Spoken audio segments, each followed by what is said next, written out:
दोस्तों, अब तक की कहानी में हमने देखा कि पूरे ग्रुप में सबसे ज्यादा मजे टॉड ले रहा था, जिसमें वो दिन में मेलिसा के साथ सुहागरात मनाता और रात होते ही एरिका के पास चला जाता। इसी बीच एक दिन गैल उसके पास आती है और पूछती है कि क्या तुम मेरे बच्चे के बाप बनना चाहोगे, जिस पर टॉड उसे तुरंत हाँ बोल देता है और लगे हाथों उसकी पप्पी भी ले लेता है। वहीं फिलिप और कैरल काफी कोशिशें कर करके थक चुके थे, लेकिन कैरल प्रेग्नेंट ही नहीं हो पा रही थी। इसलिए वो फिलिप के लिए एक फर्टिलिटी किट लेकर आती है ताकि उसे ये पता चल सके कि कहीं कमी इस साले फिलिप में तो नहीं है। और जब फिलिप उस किट को ट्राई करता है तो रिजल्ट नेगेटिव आता है, जिसका मतलब था कि कमी फिलिप के अंदर ही थी और वो कभी बाप नहीं बन सकता। उधर टॉड 3 जगह पर मुंह मार मार के परेशान हो चुका था, इसलिए वो मेलिसा और एरिका को बता देता है कि मैं तुम दोनों के मजे ले रहा था और इसी बीच मैंने गेल को भी किस किया। वहीं फिलिप भी कैरल को बता देता है कि कमी तुम में नहीं बल्कि मुझ में है और मैं कभी भी बाप नहीं बन पाऊंगा। पर तभी कैरल वहाँ पर किसी को आते हुए देखती है जो कोई और नहीं फिलिप का भाई माइक होता है। तभी फिलिप भी भागता हुआ अपने भाई के पास जाता है और उसे गले लगाने की बजाय उसके पेट में एक जोरदार मुक्का मारता है। कहता है कि तेरी हिम्मत कैसे हुई मुझे अपनी शक्ल दिखाने की, मेरी गर्लफ्रेंड को छीनने के बाद भी तेरा मन नहीं भरा क्या। माइक कहता है कि भाई तू उस बात को लेकर अभी भी बैठा है, तू जानता भी है मैं पिछले 3 सालों से ऊपर स्पेस में फंसा हुआ था, जिस दौरान मैं हमेशा तुझे ही याद करता था और अब देख हम दोनों साथ में हैं, हम भाई हैं यार, हमें ऐसे लड़ना नहीं चाहिए बल्कि हमें तो खुश होना चाहिए। जो सुनकर फिलिप रोने लगता है और उसे गले लगा लेता है, जिसके बाद वो सभी से अपने भाई को इंट्रोड्यूस करवाता है। फिर रात को जब सभी डिनर कर रहे थे तभी माइक सबको बताता है कि मैं फिलिप को ढूंढता हुआ टक्सन गया था, जहाँ मुझे एक जले हुए घर में मेलबू जाने का नोट मिला। कैरल कहती है कि वो नोट मेलिसा ने वहाँ पर रखा था, जो करने के लिए माइक उसे दिल से थैंक यू बोलता है। जिसके बाद वो फिलिप का मजाक उड़ाना शुरू कर देता है जो वह हमेशा से करता था, जिसमें बाकी लोगों को भी बहुत मजा आता है। फिर अगले दिन माइक सभी लोगों को स्पेस की कहानियां सुनाने लगता है, जो सुनने में उन सबको भी मजा आ रहा था। लेकिन इसी बीच फिलिप वहाँ पर आ जाता है तो माइक फिर से फिलिप का मजाक उड़ाना शुरू कर देता है। वहीं दूसरी तरफ एरिका एक शराब के बैरल को कहीं ले जा रही थी, जिस दौरान उसकी नजर मेलिसा पर पड़ती है तो वह उसे कहती है कि यार मुझे माफ कर देना, जेसन के मरने के बाद मुझे बहुत अकेला महसूस हो रहा था, इसलिए मैं टॉड के साथ मस्ती करने लग गई। मेलिसा कहती है कि कोई बात नहीं यार, वैसे भी टॉड एक टेडी बियर जैसा है और टेडी बियर कभी किसी एक का नहीं होता। फिर रात में माइक जलते हुए तीर से लकड़ियों पर आग लगाने लगता है, जो देखकर सभी उससे बहुत इम्प्रेस हो जाते हैं। पर तभी फिलिप कहता है कि ये तो बस किस्मत की बात है। इसी के साथ वहाँ पर एक गिटार भी रखा था, जिसे देखकर गैल माइक से पूछती है कि क्या तुम्हें गिटार बजाना आता है। वो कहता है कि नहीं मुझे नहीं आता। फिलिप कहता है कि साले रहने दे, तूने 20 सालों तक गिटार बजाने की क्लासेस ली हैं। वो कहता है कि नहीं मैंने सिर्फ 2 साल की क्लासेस ली थी, वो भी जब मैं 8 साल का था। जो सुनकर वो सभी माइक को गिटार बजाने के लिए चीयर करने लगते हैं। जिसके बाद माइक उस गिटार को उठाकर ऐसा गाना गाता है कि वहाँ बैठे सभी लोगों की आंखों में आंसू आ जाते हैं, जिसके साथ ही वो खुद भी रोने लगता है। पर तभी सभी लोग उसके पास आकर उसे संभालने लगते हैं, जो देखकर फिलिप को उससे जलन होने लगती है कि इस साले ने तो आते ही सबको इम्प्रेस कर लिया।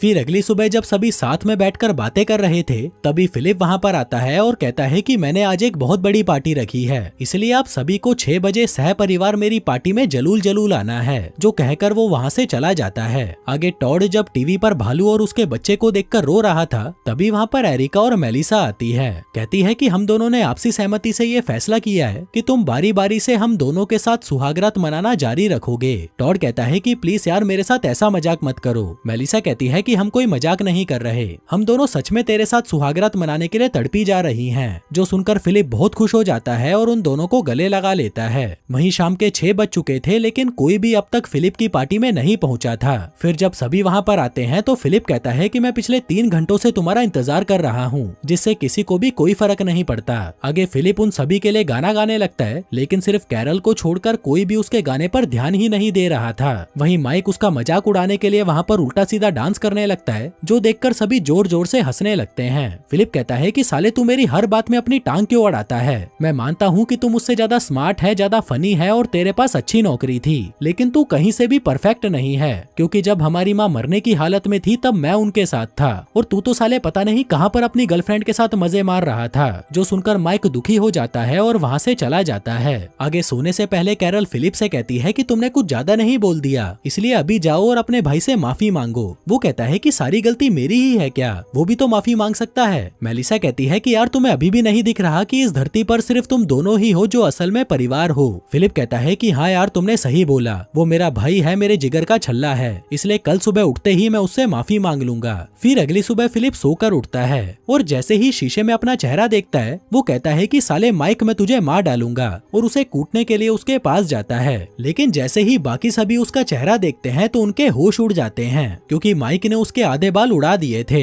इतने में कैरल वहाँ पर आती है और फिलिप से कहती है कि यार तुमने ये कैसा हेयर स्टाइल रखा है। वो कहता है कि ये मैंने नहीं रखा बल्कि ये खुराफाती काम माइक का है। तभी माइक कहता है कि यार तू इसमें इतना अच्छा तो लग रहा है। फिलिप कहता है कि साले तुझे क्या लगता है मुझे बुरा लगा? मुझे बिल्कुल भी बुरा नहीं लगा, बल्कि अब से मैं हमेशा ऐसे ही रहूंगा। जो कहकर वो गुस्से में वहाँ से चला जाता है। फिर रात में वो इसका बदला लेने के लिए माइक के बिस्तर में खुजली वाले पत्ते डाल देता है। इसी बीच उसकी नजर वहाँ पर रखे गिफ्ट बॉक्स पर पड़ती है, जिसको जब वह खोलकर देखता है तो उसमें बहुत सारी नोटों की गड्डियां पड़ी हुई थी। अब फिलिप जैसे ही एक गड्डी उठाता है तभी उसमें से एक परमानेंट इंक निकलती है जो सीधा उसके मुंह पर आकर गिरती है, जिस पर वो तुरंत भागता हुआ आईने के सामने आता है और उसे हटाने की कोशिश करता है, लेकिन उससे वो इंक नहीं हटती। इसी दौरान उसकी नजर वहाँ पर रखे हुए कैरल के मेकअप पर जाती है। फिर अगली सुबह जब सभी बातें कर रहे थे तभी फिलिप वहाँ पर आता है, जिसकी शक्ल देखकर सभी हैरान हो जाते हैं। एरिका पूछती है कि क्या तुमने मेकअप किया है? वो कहता है कि हाँ मैंने मेकअप किया है क्योंकि मैं ये देखना चाहता था कि लड़कियां मेकअप करने के बाद कितनी सुंदर लगती हैं। जिसके बाद वो माइक से पूछता है कि कल रात को तुम्हें नींद कैसी आई? माइक कहता है कि यार मुझे तो बहुत अच्छी नींद आई क्योंकि मैं सड़क के उस पार वाले बड़े घर में जाकर सोया था। जो सुनकर हम समझ जाते हैं कि माइक को पहले ही पता चल गया था कि फिलिप उसके साथ कोई कांड करने वाला है। वहीं दूसरी तरफ हम टॉड और मेलिसा को देखते हैं जो अभी अभी ताजा ताजा मजदूरी करके लेटे हुए थे। तभी टॉड उसे कहता है कि देख यार मैं एक बार और वो सब नहीं कर सकता क्योंकि थोड़ी देर पहले मैं एरिका के साथ 3 बार करके आया हूँ। मेलिसा कहती है कि तू ये सब मुझे क्यों बता रहा है? वैसे भी तू दिन में 1 या 2 बार ही मेरे साथ कर पाता है, उसमें भी पूरा समय तू सिर्फ एरिका के बारे में ही बातें करता रहता है। टॉड कहता है कि सॉरी यार अब से ऐसा नहीं होगा, रुक मैं थोड़ी सी शिलाजीत खाकर आता हूँ, जिसके बाद 3 राउंड तो मैं तेरे साथ आराम से कर लूंगा। वहीं फिलिप चुपके से माइक का पीछा करता है ये देखने के लिए कि वो कौन से घर में रहता है ताकि बाद में वो उससे बदला ले सके। फिर रात को वो उसके घर में घुसने का फैसला करता है, जिस दौरान वहाँ पर रखी हुई सारी पानी की बोतलें नीचे गिर जाती हैं। तभी माइक वहाँ पर आता है जो कि शायद उसी के आने का इंतजार कर रहा था। फिलिप कहता है कि क्या यार तूने तो सारा सरप्राइज खराब कर दिया, वैसे ये इतनी सारी पानी की बोतलें यहाँ पर क्या कर रही हैं? माइक कहता है कि मुझे पहले ही पता था कि तू यहाँ पर मुझसे बदला लेने आएगा, इसलिए मैंने अपनी सिक्योरिटी का सारा इंतजाम पहले ही कर रखा था। जो कहकर वो वहाँ से चला जाता है। फिर अगली सुबह जब फिलिप सोते हुए करवट बदलता है तभी वो अचानक एक पहाड़ी से नीचे आकर गिरता है, जिस दौरान उसका मुंह निकल गया था। तभी उसे वहाँ पर एक डिनर टेबल दिखती है, जिसका वो जैसे ही ढक्कन हटाता है उसे वहाँ पर एक नोट मिलता है जिस पर लिखा था कि ऊपर तो देख बबुआ, जहाँ पर माइक उसका मजाक उड़ा रहा था, जिसे देखकर फिलिप गुस्से से आग बबूला हो जाता है। आगे वो किचन में डरा सहमा सा कुछ खाने की कोशिश कर रहा था, पर तभी टॉड वहाँ पर आ जाता है, जिसकी आवाज सुनकर फिलिप घबरा जाता है। कहता है कि भाई यार वो माइक तो मेरे पीछे हाथ धोकर पड़ गया, मेरी फटी पड़ी है भाई, प्लीज मेरी मदद कर दे। टॉड कहता है कि सॉरी भाई लेकिन मैं तेरी कोई मदद नहीं कर सकता, मैं खुद 2 लड़कियों के बीच में फंसा हुआ हूँ। फिलिप कहता है कि ठीक है तू जा यहाँ से, मैं अपनी मदद खुद कर लूंगा, और डरते हुए किचन के ड्रॉर में छुप जाता है। वहीं टॉड को ये देखकर बिल्कुल भी अच्छा नहीं लगता और वो उस ड्रॉर को खोलकर फिलिप से कहता है कि ठीक है भाई मैं तेरी मदद करने के लिए तैयार हूँ। आगे जब माइक एक किताब पढ़ रहा था तभी फिलिप वहाँ पर आता है और कहता है कि इससे मिल, ये मेरा सच्चा दोस्त है टॉड, जिसने उसी की तरह अपने आधे बाल काट लिए थे। जो देखकर माइक कहता है कि यार ये क्या हरकत है, जब मस्ती हम दोनों के बीच में चल रही थी तो तूने इसमें टॉड को क्यों खींचा? ठीक है भाई तू जीत गया। जो कहकर वो वहाँ से चला जाता है। फिर रात में जब सभी औरतें साथ में बैठी थी तभी वहाँ पर टॉड आता है, जिसकी ऐसी शक्ल देखकर सभी लड़कियां उसका मजाक उड़ाने लगती हैं। पर तभी टॉड उनसे कहता है कि मैंने ये सब अपने सच्चे दोस्त फिलिप के लिए किया है, क्योंकि फिलिप जैसा अच्छा इंसान इस दुनिया में कोई और हो ही नहीं सकता। और हाँ कैरल, मुझे पता है कि तुम्हें बच्चे चाहिए, इसलिए अगर तुम चाहो तो मैं तुम्हें प्रेग्नेंट कर सकता हूँ। वैसे भी मेरे अंदर इतना माल भरा पड़ा है कि मैं यहाँ पर बैठी सभी औरतों को प्रेग्नेंट कर दूं। जो कहकर वो वहाँ से चला जाता है। तभी उसके पीछे पीछे कैरल उसके पास आती है और कहती है कि क्या तू सच में मुझे प्रेग्नेंट कर सकता है? वो कहता है कि हाँ बिल्कुल, सिर्फ 1 रात की तो बात है। जो कहकर वो वहाँ से चला जाता है। फिर अगली सुबह जब फिलिप कैरल के पास आता है तो वह उसे कहती है कि देख यार हमने बच्चा पैदा करने की कितनी कोशिशें की लेकिन कोई फायदा नहीं हुआ, इसलिए कल रात मैंने इसके लिए टॉड से पूछा जो मेरी मदद करने के लिए खुशी खुशी तैयार है। फिलिप कहता है कि वाह यार ये तो बहुत अच्छी बात है। कैरल कहती है कि यार मैं तो डर गई थी, मुझे लग रहा था कि तू मुझ पर गुस्सा करेगा क्योंकि मैं टॉड के साथ रात बिताने वाली हूँ। फिलिप कहता है क्या मतलब रात बिताएगी? मुझे तो लग रहा था कि तू सिर्फ उसका स्पर्म लेगी। वो कहती है कि नहीं, मुझे पुराने वाले तरीके से ही प्रेग्नेंट होना है, जैसे सभी लड़कियां होती हैं मजदूरी करके, और अगर तुम्हें ठीक नहीं लगता तो मैं माइक के साथ कर लेती हूँ। जिस पर फिलिप काफी देर तक सोच विचार करता है और फिर कैरल से कहता है कि नहीं, तू टॉड के साथ ही सुहागरात मनाकर प्रेग्नेंट होगी। इसके बाद जब फिलिप अपने भाई के साथ गाना गा रहा था तभी फिलिप उसे बताता है कि मैं कैरल से डिवोर्स ले रहा हूँ। माइक कहता है कि यार मुझे तो लग रहा था कि तुम दोनों के बीच में सब कुछ सही चल रहा है। वो कहता है कि हाँ, सब कुछ ठीक तो चल रहा है, पर वो मुझे तलाक सिर्फ इसलिए दे रही है ताकि वो टॉड के साथ सुहागरात मना सके, जिससे पहले वो उसके साथ शादी करना चाहती है ताकि कोई भी उसके बच्चे को नाजायज ना बोले। माइक कहता है कि मुझे तो कैरल का ये आइडिया बहुत पसंद आया। आगे उनकी शादी की तैयारी की जाती है जहाँ फिलिप कैरल का बेस्ट मैन बनता है। जिसके बाद वो सबसे पहले डिवोर्स पेपर साइन करता है जो कैरल ने खुद बनाए थे। आगे जब वो टॉड और कैरल को शादीशुदा घोषित करने ही वाला था तभी टॉड कहता है कि यार मुझे तो विश्वास ही नहीं हो रहा कि मैं ये सच में कर रहा हूँ, लेकिन फिलिप मेरे भाई जैसा है और इसके लिए मैं कुछ भी कर सकता हूँ। इसी दौरान फिलिप अपने भाई की तरफ देखता है जो थोड़ा सा उदास दिखाई दे रहा था, इसलिए वो सबसे कहता है कि सॉरी दोस्तों, मैं ये शादी खराब करने जा रहा हूँ। जिसके बाद वो टॉड से कहता है कि टॉड तू मेरे भाई जैसा है, लेकिन तू मेरा भाई नहीं है क्योंकि मेरा भाई माइक है और वो सिर्फ मेरा भाई नहीं बल्कि भाई से बढ़कर है। जो कहकर वो माइक से पूछता है कि क्या तू कैरल के साथ सुहागरात मनाकर उसको प्रेग्नेंट करना चाहेगा। माइक कहता है कि यार मैं तो कब से इस पल का इंतजार कर रहा था, साला ऊपर स्पेस में तो मैं हाथ गाड़ी चला चला कर परेशान हो चुका था और बहुत ही जोरों शोरों से किसी लड़की के साथ मजदूरी करने के लिए मरा जा रहा था। जिसके बाद फिलिप कैरल की शादी अपने भाई से करा देता है और बेचारा टॉड अपनी सड़ी हुई शक्ल लेकर ऑडियंस में जाकर बैठ जाता है। आगे रात में जब सभी शादी की पार्टी एंजॉय कर रहे थे तभी वहाँ पर टॉड किसी पागल कुत्ते की तरह जबरदस्ती नाचने लगता है। फिलिप उसके पास आता है और पूछता है कि भाई तू ठीक तो है ना। वो कहता है कि हाँ मैं बिल्कुल ठीक हूँ, तू बस मुझे नाचने दे। उधर कैरल और माइक आपस में बातें करते हुए खिलखिलाकर हंसने लगते हैं, जो देखकर फिलिप को उससे जलन होने लगती है कि यार मैंने ये क्या कर दिया। फिर अगली सुबह जब कैरल और माइक साथ में थे तभी फिलिप वहाँ पर आता है और कहता है कि मैं तुम लोगों के लिए कपड़े लेकर आया हूँ, जिसको जब वो दोनों खोलकर देखते हैं तो उसमें नीचे छेद हुआ पड़ा था। फिलिप कहता है कि तुम दोनों को यही कपड़े पहनकर सुहागरात मनानी पड़ेगी क्योंकि बच्चा पैदा करना कोई मजा नहीं बल्कि जिम्मेदारी का काम है, और ये देखने के लिए कि तुम दोनों ये जिम्मेदारी ठीक से निभा रहे हो या नहीं, मैं तुम दोनों को सुहागरात मनाते हुए भी देखूंगा। जो सुनकर वो दोनों शॉक्ड हो जाते हैं कि यार ये कैसा आदमी है।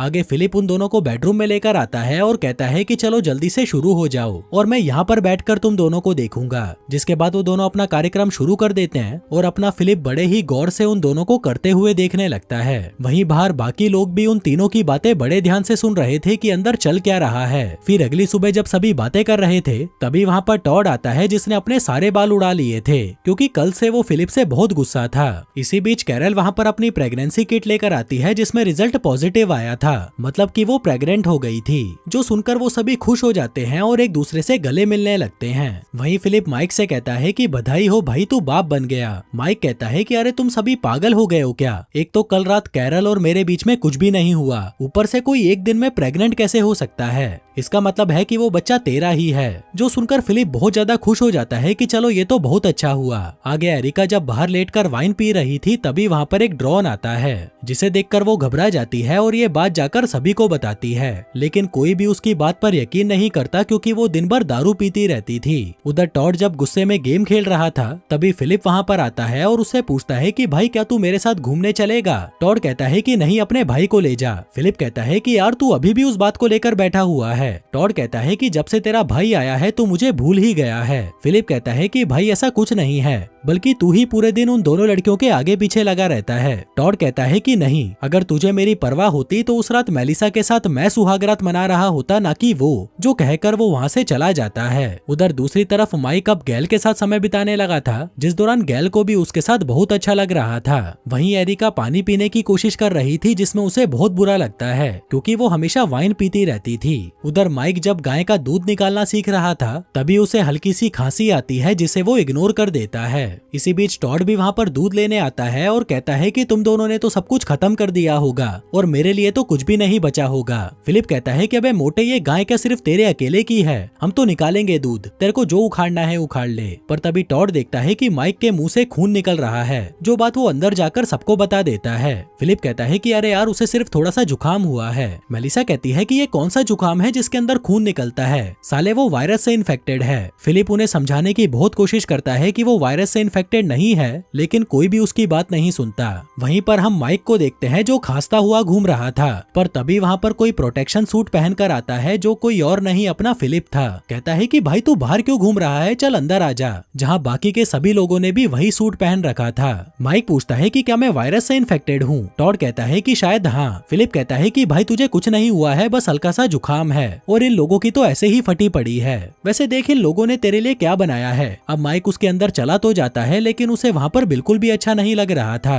फिर कुछ देर बाद गैल माइक के पास आती है और वो दोनों बातें करने लगते हैं। माइक कहता है कि सॉरी यार, मेरी वजह से तुम लोगों को इतनी प्रॉब्लम हो रही है। जिस पर गैल कहती है कि कोई बात नहीं, वैसे भी मैं फिलिप की बात पर यकीन करती हूँ कि तुम्हें सिर्फ जुकाम है। जो कहकर वो अपना सूट उतार देती है, जिसके बाद वो दोनों एक दूसरे को किस करने लगते हैं, जो सब बाहर बैठे बाकी लोग भी देख रहे थे। पर तभी अचानक वो सभी दौड़कर बाहर आते हैं और देखते हैं कि उनकी गाय मर चुकी है। तभी मेलिसा पूछती है कि क्या माइक इस गाय के पास आया था। टॉड कहता है कि हाँ, वो दूध निकालने आया था। मेलिसा कहती है कि फिर तो माइक को अभी के अभी यहाँ से जाना होगा। फिलिप कहता है कि क्या तुम लोग पागल हो गए हो, फिलिप के हाथ लगाने से ये गाय मर सकती है क्या। मेलिसा कहती है कि फिर तू ही बता दे गाय को क्या हुआ है। वो कहता है कि शायद ये बूढ़ी हो गई होगी, लेकिन कोई भी उसकी बात नहीं मानता और वो सभी मिलकर माइक को वहाँ से बाहर निकालने लगते हैं। पर तभी फिलिप उन्हें कहता है कि अगर मेरा भाई यहाँ से गया तो मैं भी उसके साथ जाऊंगा। वहीं मेलिसा टॉड से कहती है कि सबसे पहले फिलिप को उठाकर बाहर फेंक। जिस पर फिलिप टॉड को धमकाते हुए कहता है कि मोटे, अगर एक कदम भी और आगे बढ़ाया तो मैं तुझे गोली मार दूंगा। मेरे भाई और मुझ में एक ही खून है, अगर मैं वायरस से इम्यून हो सकता हूँ तो वो भी हो सकता है। जो सुनकर वो सभी लोग उन्हें अकेला छोड़कर कहीं और सोने चले जाते हैं। वहीं माइक कहता है कि अगर सभी लोग यही चाहते हैं कि मैं यहाँ से चला जाऊँ तो इसमें क्या प्रॉब्लम है। फिलिप कहता है कि अरे नहीं यार, तुझे कुछ नहीं हुआ है, चल चुपचाप मेरे पास आकर सो जा। फिर अगली सुबह जब फिलिप की आंख खुलती है तो वह देखता है कि माइक वहाँ से जा चुका है। फिलिप जल्दी से उस बैलून के अंदर जाता है जहाँ पर उसे एक नोट मिलता है जिस पर लिखा था कि सॉरी भाई, पर मैं फिर से गुड बाय नहीं बोलना चाहता था। जो पढ़कर वह बहुत दुखी होता है और फिलिप को वापस लाने का फैसला करता है। कैरल पूछती है कि क्या तुम सच में उसे वापस लाना चाहते हो। वो कहता है कि हाँ यार, मुझे जाना ही पड़ेगा। कैरल कहती है कि ठीक है, पर जल्दी वापस आना, मैं और हमारा बच्चा तुम्हारा इंतजार करेंगे। फिलिप कहता है कि मेरी जान चिंता मत करो, मैं जल्दी वापस आ जाऊंगा। जिसके बाद वो माइक को ढूंढता हुआ टक्सन पहुंच जाता है जहां पर माइक अपने घर पर ही रुका हुआ था। फिलिप घर के अंदर जाता है और देखता है कि माइक बिल्कुल भी हिलडुल नहीं रहा, जो देखकर उसे लगता है कि शायद वो निकल लिया। लेकिन इससे पहले कि वो उसे गले लगाकर रोता, माइक उसे डरा देता है। पूछता है कि तुम यहाँ पर क्या करने आए हो। फिलिप कहता है कि मैं तो बस तुझे देखने आया था। वहीं दूसरी तरफ जब सभी गाय के बछड़े की देखभाल कर रहे थे तभी वो ड्रोन फिर से वहाँ पर आ जाता है, जिसे देखकर एरिका कहती है कि अब तो सबने देख लिया ना कि मैं सच बोल रही थी। वहीं फिलिप और माइक जब अपना पुराना सामान देख रहे थे तभी माइक को खांसी आने लगती है तो वह उठकर वहाँ से जाने लगता है, लेकिन तभी अचानक वो वहीं पर गिरकर बेहोश हो जाता है। उधर बाकी सभी ड्रोन को बता रहे थे कि हम सभी अच्छे लोग हैं और हमसे डरो मत, पर तभी वहाँ पर मेलिसा बंदूक लेकर आती है और उस ड्रोन को उड़ा देती है।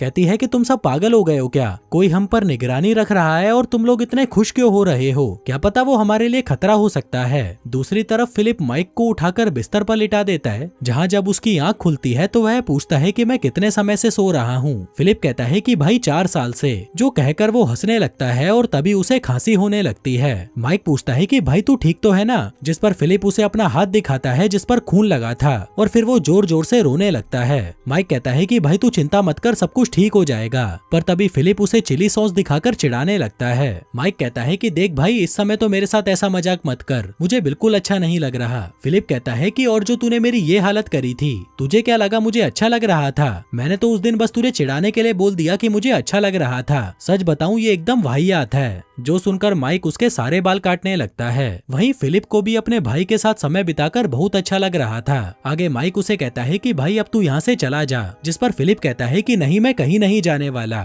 वो कहता है कि साले तेरी प्रॉब्लम क्या है, मैंने तेरे जैसा सेल्फिश आदमी आज तक नहीं देखा, तूने अपना पूरा जीवन यूं ही बर्बाद कर दिया, यहाँ तक कि तेरे फ्लैट का किराया तेरे माँ बाप भरते थे और ये सब होने के बाद भी तुझे थोड़ी भी शर्म नहीं आती। जो सुनकर फिलिप गुस्सा हो जाता है और वहाँ से चला जाता है, लेकिन वो शहर छोड़कर नहीं जाता बल्कि उसके घर के पीछे बने गार्डन में जाकर बैठ जाता है। तभी माइक उसके पास आता है और कहता है कि सॉरी यार, मैं वो सब तुझे यहाँ से भगाने के लिए कर रहा था। फिलिप कहता है कि मुझे पता है तूने जो भी बोला वो सब सच है। माइक कहता है कि नहीं, वैसा बिल्कुल नहीं है, बल्कि तेरी वजह से ही हम सभी साथ में हैं। तभी उसकी नजर वहाँ पर अपने माँ बाप की कब्र पर पड़ती है, जिसे देखकर वो इमोशनल हो जाता है और कहता है कि काश मैं भी उनके आखिरी समय में उनके साथ होता। जिसके बाद वो फिलिप से कहता है कि देख भाई, में मर रहा हूँ और मेरी आखिरी इच्छा ये है कि तू अपनी फैमिली के पास वापस चला जाए। जो सुनकर फिलिप उसकी बात मान जाता है। उधर मेलिसा अपने हाथ में बंदूक रखकर सो रही थी, पर तभी उसे कुछ आवाज आती है तो वह शूट कर देती है। यहाँ सामने कैरल खड़ी थी जो गाय के बछड़े को अपने साथ ले जा रही थी। वहीं गोली की आवाज सुनकर बाकी लोग भी वहाँ पर आ जाते हैं। गैल कहती है कि तुम पागल हो गई हो क्या? मेलिसा कहती है कि देख यार, बोरिस मर चुका है, हमारी गाय मर चुकी है और माइक भी मरने वाला है, और ऊपर से कोई हम पर ड्रोन से नजर रखे हुए है। क्या ये सब चीजें तुझे नॉर्मल लग रही है? उधर फिलिप वहाँ से वापस जाने लगता है, जहाँ जाते जाते वो अपने दोस्तों को माइक को दे जाता है। कहता है कि अब से ये तेरे दोस्त हैं और इन्होंने जैसा मेरा साथ दिया था ये तेरा साथ भी देंगे। जो कहकर वो वापस मेल्बू की तरफ निकल जाता है, जहाँ पहुंचकर वो मेलिसा को देखता है जिसे कैरल पर गोली चलाने की सजा मिली थी।